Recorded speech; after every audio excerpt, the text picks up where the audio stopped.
Ladies and gentlemen, the moment we've all waited for, it has arrived. The Queen is here. And without further ado, I'm going to have a deep conversation interview with the Grammy Award winning Nicole Zuraitis. I can't even tell you how proud of you I am. Thank you so much. You've known me a long time, so you know the struggle. No, but I remember talking about, this actually happening, like the work that you were putting in at that particular time, performing with, the Torrington Symphony Orchestra and, all that just coming together, culminating in this awesome moment that we're experiencing with you. And, you got on the train and went for a ride and you took us along with you. We so appreciate it. It was a long ride. Long train ride. Lots of zigzags. Went on those bypass. Went a couple different routes. But please share with us, Nicole, what it's been like. This has to be, as humble as you are, this has to be somewhat of a life-changing experience. Oh, absolutely. It's a mostly validating experience because there's not a lot of validation when you're an independent artist. Most of the time, you're kind of used to the word no being your middle name. When you get used to this moment of people saying, "Good job," you're like, "You talking to me?"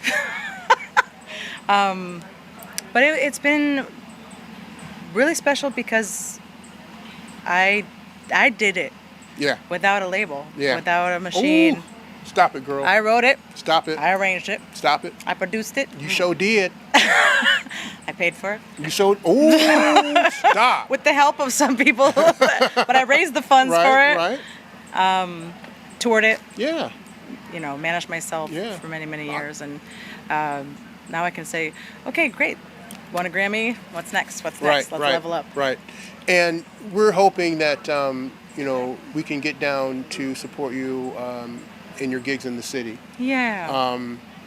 Because what we're doing here in the Northwest Corner in terms of, highlighting the arts and showcasing those artists that are really contributing to creating this environment that hopefully will be welcoming to new artists, and they can share in the endeavors that we're partaking in. But you represent so well, and we've talked about how much being an ambassador to the business is. Not only living, breathing the business, but actually being that presence. And you're such a student of the game. Share with us and talk to us, a little bit about those principles that you stand on each and every day, so that you can be the best artist you can be. Well, I always say that it's kindness first, and I know that may sound crunchy. No, not at all. But most of the connections I've ever had that have moved me to the next level in my career has been through someone that I've met, and it's not often the people you think. They always say don't meet your heroes, because the heroes are going to look through you. It's the people that are working around the heroes that have helped me. It's the people say, "Oh, you have to be just as nice to the president as to the janitor." I'm going, I prefer the janitor. The janitor knows how to work and how to work for what they need.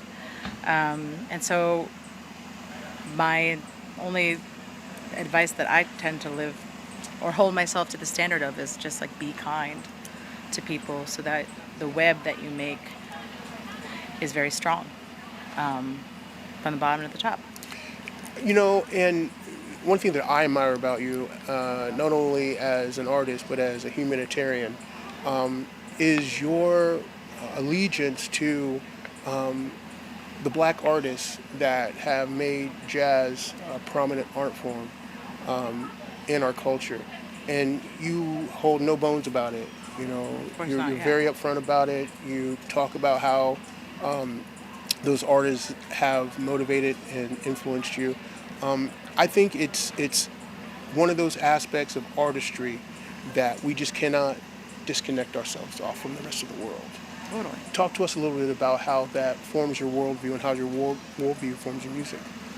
Well, it's been an important moment for me to remember and to make sure that I keep sharing that Black American music is the reason why jazz exists. It's the reason why rock and roll exists. It's the reason why so much music exists. And as someone who knows the root of jazz, how could you not give it credit where credit is due? And also, my favorite artists of all time, they span centuries. I'm a former opera singer too, Yeah. so I definitely lived in the classical world as well. But the bottom line for me is that good music is good music. And speaking the truth and being respectful to tradition and also for where things come from is also very important to me. Well, I hear the band getting ready to strike I it hear up them. over I'm like, there. I got They're like, distracted because I got nervous. I was like, know. oh crap, I gotta go You on can't stage. start without her. Okay, so we release them when we done. I'm like, I think that was my cue. I'm like, We only got a minute left with her. All right, you can have the rest of the day. But I know, I gotta go. Cool. Thank so, you. Nicole, thank you so much. Great to see you. And Thanks for what you do for the arts. Anytime. Nicole Zuraitis, she's going to get off and get ready to set up for the second half of the show, and we'll send you excerpts of it, okay? So you guys stay tuned. Thank you so much for all the crew out there at CT Views. Keep it going. We got you covered.